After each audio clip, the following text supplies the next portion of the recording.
Hello people, मेरा नाम जिगर शुक्ला है और आज हम लोग जो चैप्टर पढ़ने वाले हैं वो है पीरियोडिक क्लासिफिकेशन ऑफ एलिमेंट्स। ये चैप्टर 10th महाराष्ट्र बोर्ड वाले स्टूडेंट्स के लिए है, साइंस 1 चैप्टर 2, और सीबीएसई वालों के लिए 10th चैप्टर 5 है। नाम सेम ही है, पीरियोडिक क्लासिफिकेशन। तो ये चैप्टर में पढ़ने के वाले हैं और ये एलिमेंट्स क्या होते हैं पहले वो समझ लेते हैं। एलिमेंट्स बेसिक बिल्डिंग ब्लॉक्स हैं जिससे सारा मैटर बना है हमारे आसपास जो हम देखते हैं। और इसको क्लासिफाई करने की ज़रूरत क्यों पड़ी? बिकॉज हम लोग ये चाहते थे कि जैसे जैसे एलिमेंट डिस्कवर हो रहे हैं, कुछ एलिमेंट्स की केमिकल प्रॉपर्टीज सिमिलर थी, कुछ की अलग थी, तो हमने उनको क्लासिफाई करने की नीड फील हुई कि ये तो बहुत सारे हैं और उनको एक अच्छे से टेबल में अरेंज कर देना चाहिए, तो स्टडी करना आसान रहेगा हमारे लिए।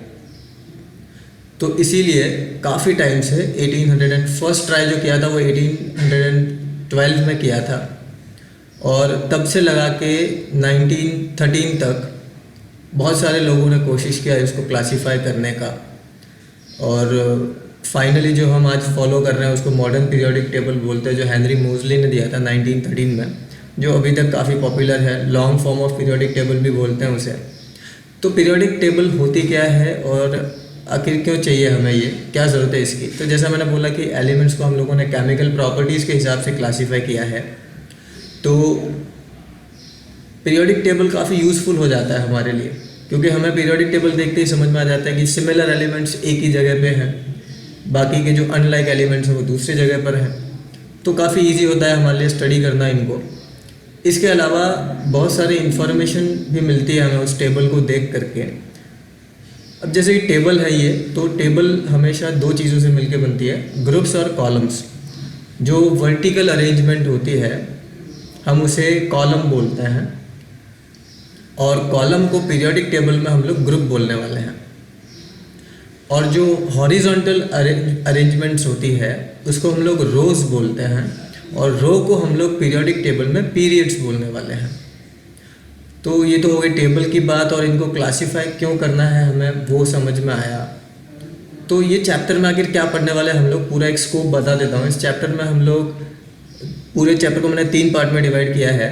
एक तो हिस्ट्री में जाएंगे थोड़ा सा कि किसने किसने ट्राई किया इसको क्लासिफिकेशन के लिए।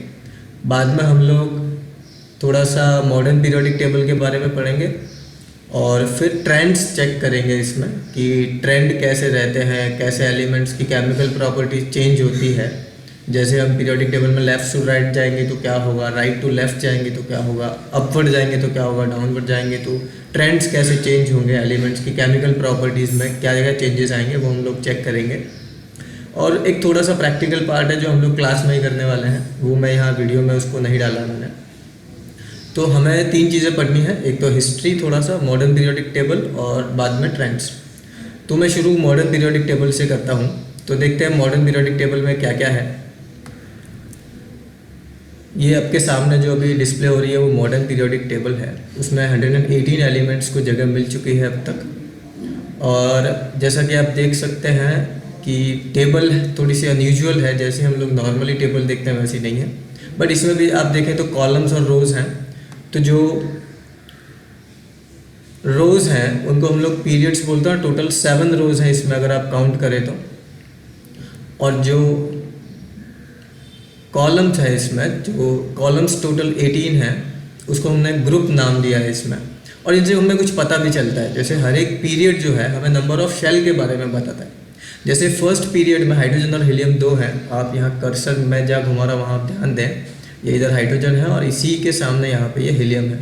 तो इन दोनों के एटम के अंदर जो है वो एक ही शेल होगा, क्योंकि ये फर्स्ट पीरियड में, फर्स्ट रो में है। इसीलिए अगर हम यहाँ जाएं, जैसे सोडियम, मैग्नीशियम, एल्यूमिनियम, सिलिकॉन, और ये जो थर्ड पीरियड में, थर्ड रो में है ये लोग, ये एलिमेंट्स।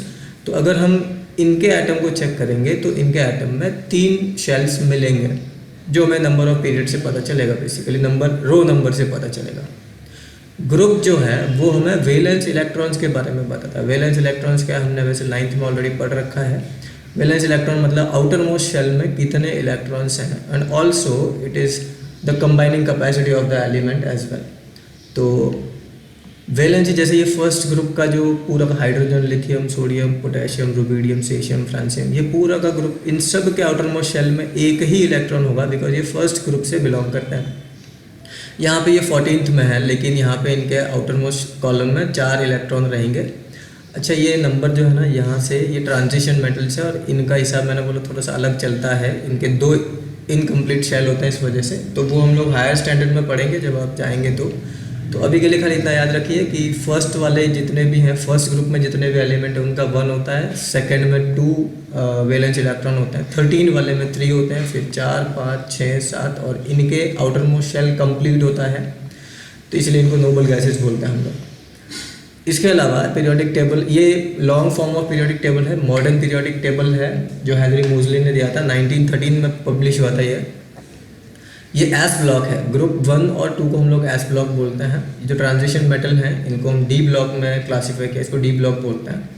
ये जो नॉन मेटल्स है सारे के सारे, ग्रुप 13 से 18 तक, इन सबको हम लोग पी ब्लॉक बोलते हैं। सारे तो वैसे नॉन मेटल नहीं है, लेकिन ये पूरा ब्लॉक जो है 13 से 18 तक का पी ब्लॉक है। और नीचे जो आपको दिख रहा है लेंथिनाइड और एक्टिनाइड सीरीज, उसको एफ ब्लॉक बोलते हैं और वो मैन मेड एलिमेंट्स हैं, मैन मेड मेटल्स हैं एक्चुअली।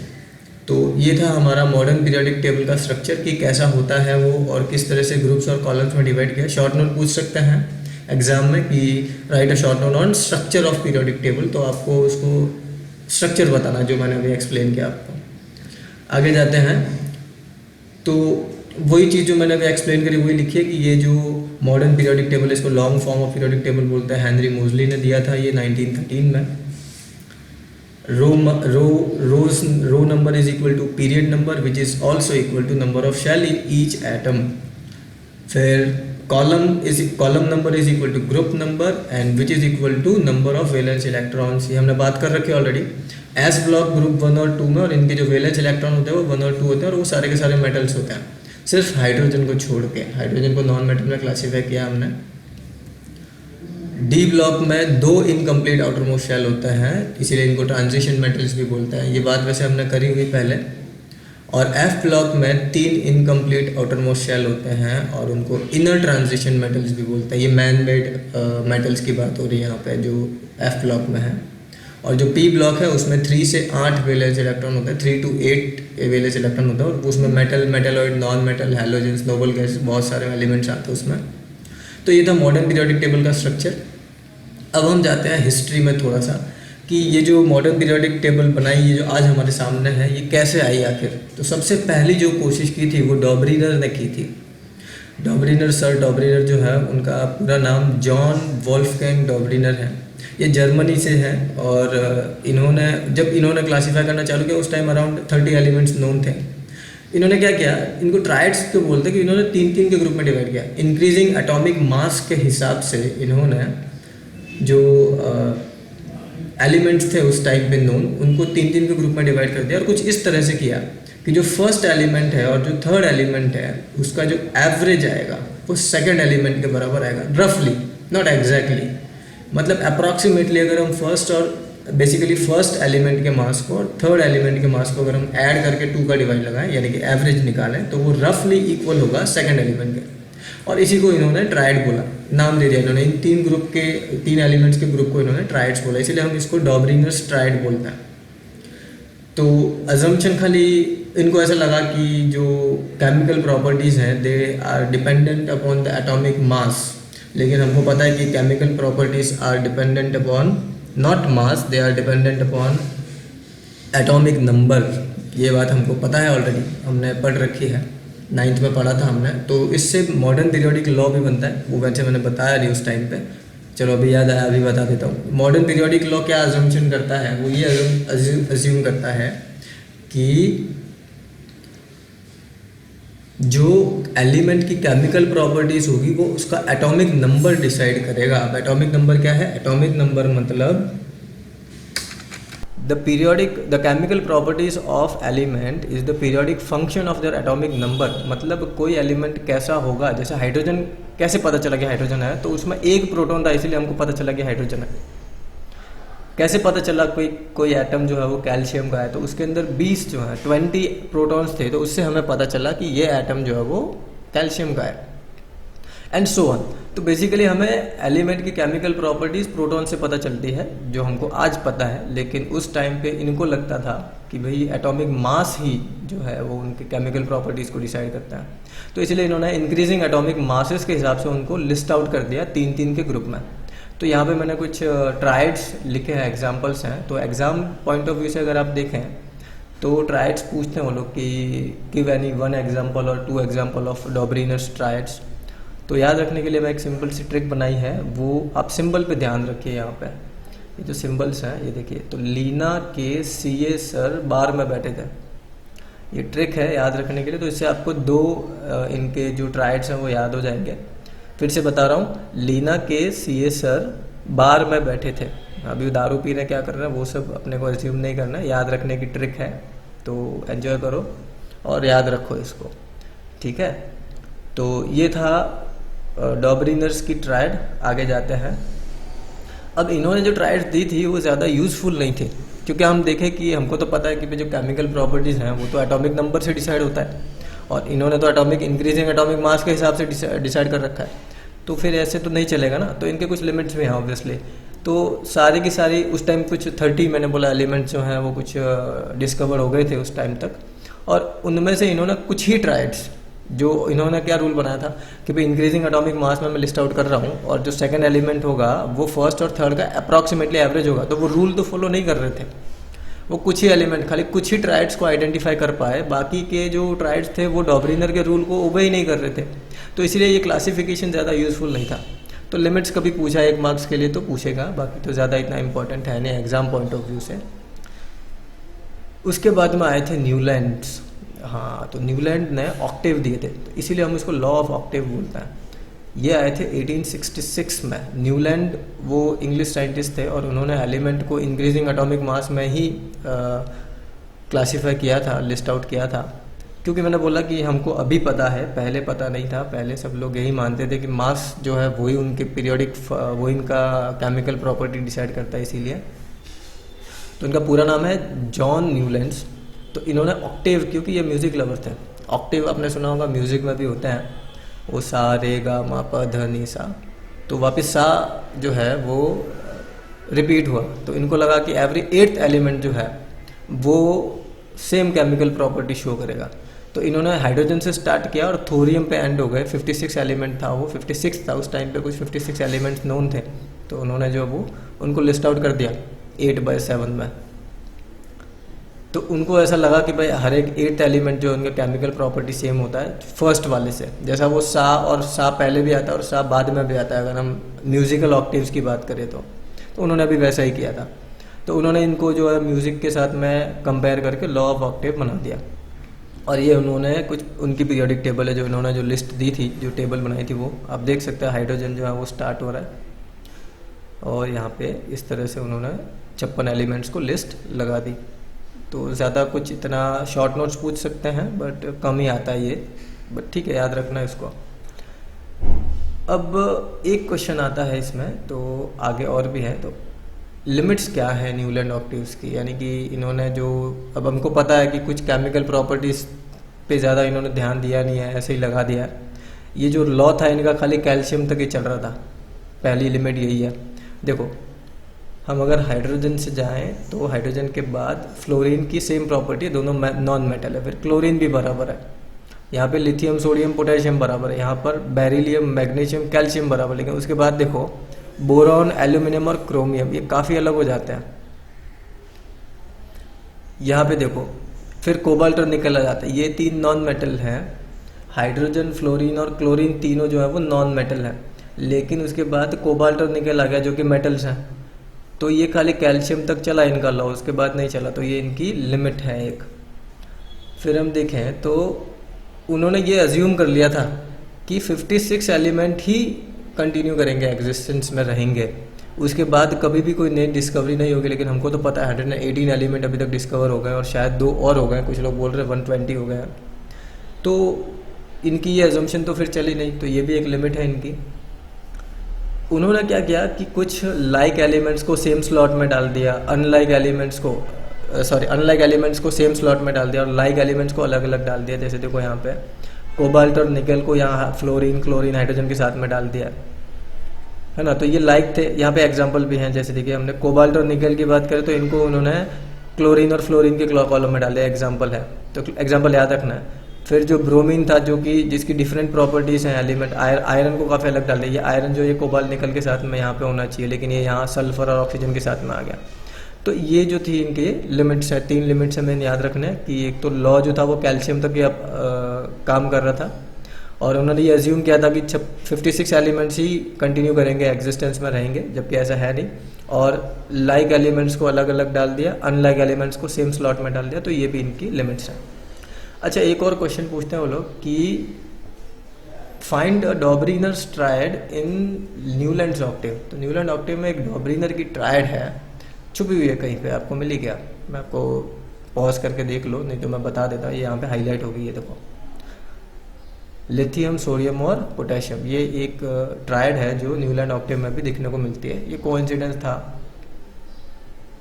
चलिए तो आगे जाते हैं। उसके बाद में आए मेंडलीव। तो ये इनकी पीरियोडिक टेबल जो वो मॉडर्न पीरियोडिक टेबल से काफ़ी मेल खाती है और काफ़ी सिमिलर भी है, और इन्होंने काफ़ी काम किया था सच में। He was one of the biggest helper for making और formation of the modern periodic table, हम ऐसा बोल सकते हैं। तो जब मेंडलीव ने अपना काम स्टार्ट किया था उस टाइम पे 63 एलिमेंट्स नोन थे, और इन्होंने 1872 में अपना काम स्टार्ट किया था। इनकी पब्लिश हुई थी वो पीरियोडिक टेबल।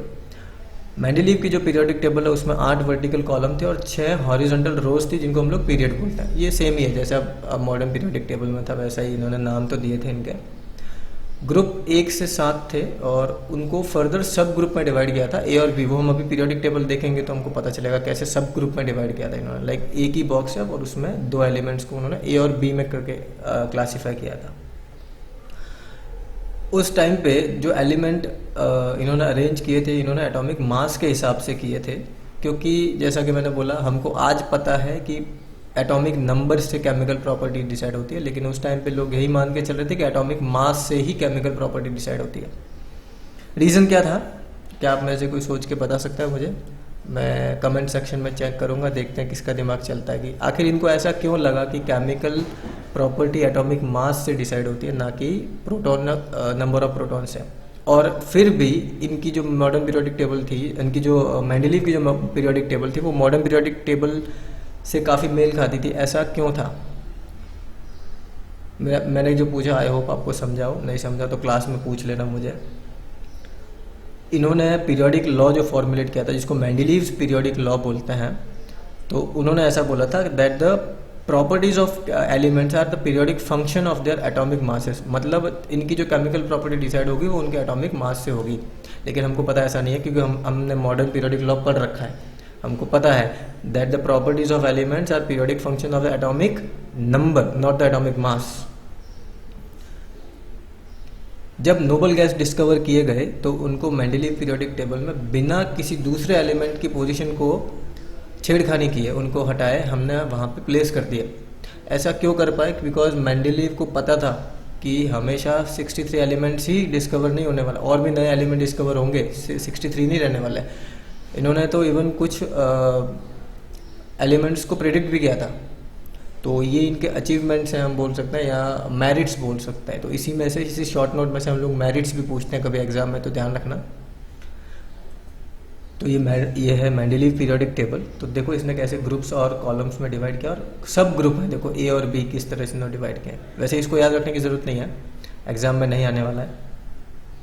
अब इन्होंने जो प्रिडिक्ट किए थे वो नाम पूछते हैं वो लोग। हाँ, इनको मेंडलीव ने प्रिडिक्ट किया था एक तो कि एल्यूमिनियम के पास एल्यूमिनियम के जैसा कोई तो एक एलिमेंट होगा, जो बाद में डिस्कवर किया 1875 में, जिसका नाम रखा हमने गैलियम। सेम वे में उन्होंने बोला कि बोरॉन के आसपास भी ऐसा कोई एक एलिमेंट आएगा जिसका केमिकल प्रॉपर्टी बोरॉन के जैसा होगा। वो बाद में डिस्कवर किया गया 1877 में, और उसका नाम पड़ा स्कैंडियम।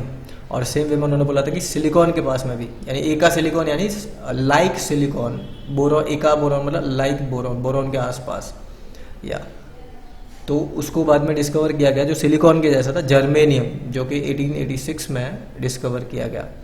तो ये कुछ प्रेडिक्टेड नेम है, आपको याद रखने के लिए अगर दिक्कत होती तो मैं एक ट्रिक बता देता हूँ। देखो, हंसना नहीं, एकदम सिली सी ट्रिक है, बट याद रखने के लिए तो सिली चीज़ें चाहिए हमको। तो एक एल्यूमिनियम का गैलन है, गैलन से गैलियम याद आना चाहिए, अगर आता है तो अच्छी बात है। तो एल्यूमिनियम का गैलन, तो ऐसे याद रहेगा कि एक का एल्यूमिनियम गैलियम। फिर एक बोरोन में, एक बोरे में, बोरा पता चलता है आप लोगों को, सैक, एक बोरे में सैंडल भरे हुए। अब हम सैंडल को सैंडल नहीं बोलेंगे, हम उसको स्कैंडल बोलेंगे, क्योंकि ये स्कैंडियम है ना, इसीलिए। तो एक बोरे में स्कैंडल भरे हुए हैं, तो उसे याद रहेगा कि बोरोन का लेना देना स्कैंडियम से। और एक सिली जर्मन है जो एक यूनिवर्सिटी में पढ़ाता है। अच्छा, मैं जर्मन को सिली क्यों बोला है, एक फैक्ट है कि जो इंडिया में जितनी भी संस्कृत की यूनिवर्सिटीज़ है, वहाँ पे more than 60% of professors are from Germany. यानी कि जर्मनी के लोग जो है ना, बहुत सारी संस्कृत सीख रहे हैं, हम लोग नहीं सीख रहे हैं। चलिए खैर, तो ये ट्रिक थी याद रखने के लिए, याद हो जाए तो अच्छी बात है, क्योंकि एग्जाम में आता है ये। प्रेडिक्शन जो है वो कई बार पूछते हैं वो लोग कि मेंडलीव ने कौन से एलिमेंट्स प्रेडिक्ट किए थे, उनका नाम लिखो, और ईयर ऑफ डिस्कवरी भी याद रखना उनका। तो अब लिमिट है, इनके लिमिट्स क्या क्या है वो भी देख लेते हैं। अब देखो, हाइड्रोजन जो है वो अल्काली मेटल के जैसा है। अल्काली मेटल मतलब जो इलेक्ट्रॉन लूज करता है और हाईली रिएक्टिव होता है। और इसके अलावा वो हैलोजन के जैसा भी है, यानी कि क्लोरीन जैसा। क्लोरीन जो है वो एक इलेक्ट्रॉन एक्सेप्ट करता है। तो हाइड्रोजन को हम लोग फिक्स पोजीशन नहीं दे पाए। अच्छा, वो प्रॉब्लम तो आज भी है, पता है। मॉडर्न पीरियोडिक टेबल में भी हाइड्रोजन को हमने लिखा तो अल्काली मेटल के साथ में, लेकिन उसको हम क्लासीफाई करते हैं नॉन मेटल्स के साथ में। जरा आप देखना उसका कलर पीरियोडिक टेबल में, तो आपको नॉन मेटल के जैसा दिखेगा। खैर, बट मेंडलीव का भी वो सेम लिमिट था, वो आज भी है। फिर जो आइसोटोप्स थे, अब आइसोटोप क्या आते हैं थोड़ा सा रिवाइज कर लेते, जो हमने 9th में पढ़ा है। आइसोटोप्स मतलब ऐसे एलिमेंट, यानी कि सेम एलिमेंट लेकिन उसका मास अलग है। जैसे एग्जांपल लेता है हाइड्रोजन का ही। हाइड्रोजन में ड्यूटेरियम और ट्राइटियम, ये दो होता है। अब ड्यूटेरियम का मास होता है 2 यूनिट्स और ट्राइटियम का मास होता है 3 यूनिट्स।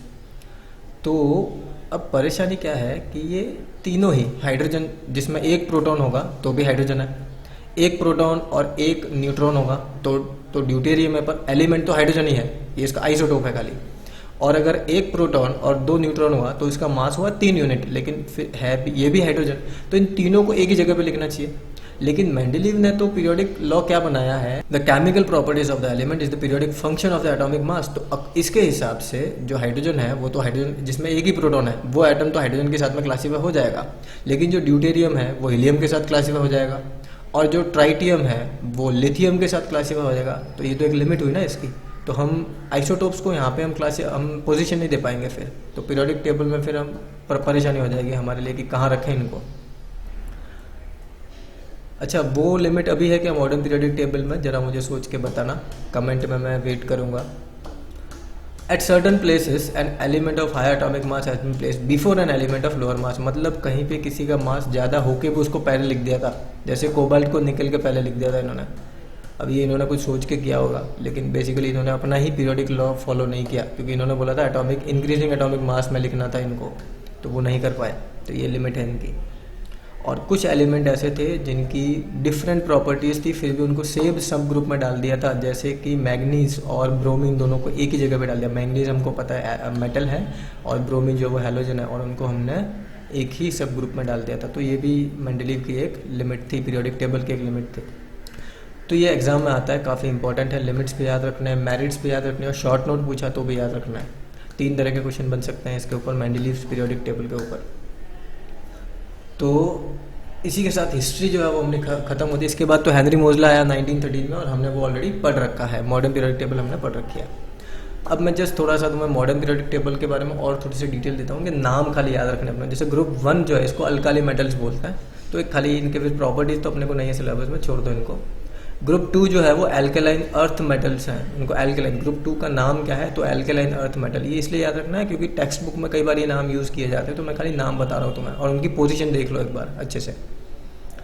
इनकी प्रॉपर्टीज़ को हम बाद में देखेंगे। ट्रांजिशन मेटल्स होते हैं, उनकी जो पोजीशन है वो देख लो, पीरियोडिक टेबल में मिडल में है।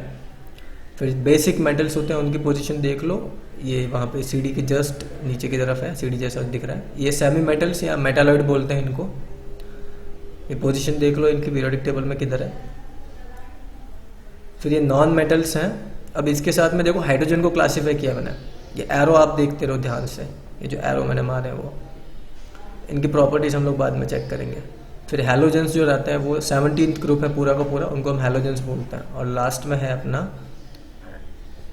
नोबल गैसेस जो कि ग्रुप 18 है, प्रॉपर्टीज़ हम नहीं देखने वाले हैं। फिर लैंटिनाइड और एक्टिनम सीरीज़ है, ये मैन मेड मेटल्स भी बोलते हैं इनको, उनकी पोजीशन चेक कर लो खाली। अब एक टॉपिक रह गया है जिसको हम बोलते हैं ट्रेंड्स, तो ये मैं आपको नेक्स्ट वीडियो में बताने वाला हूँ। So thank you very much.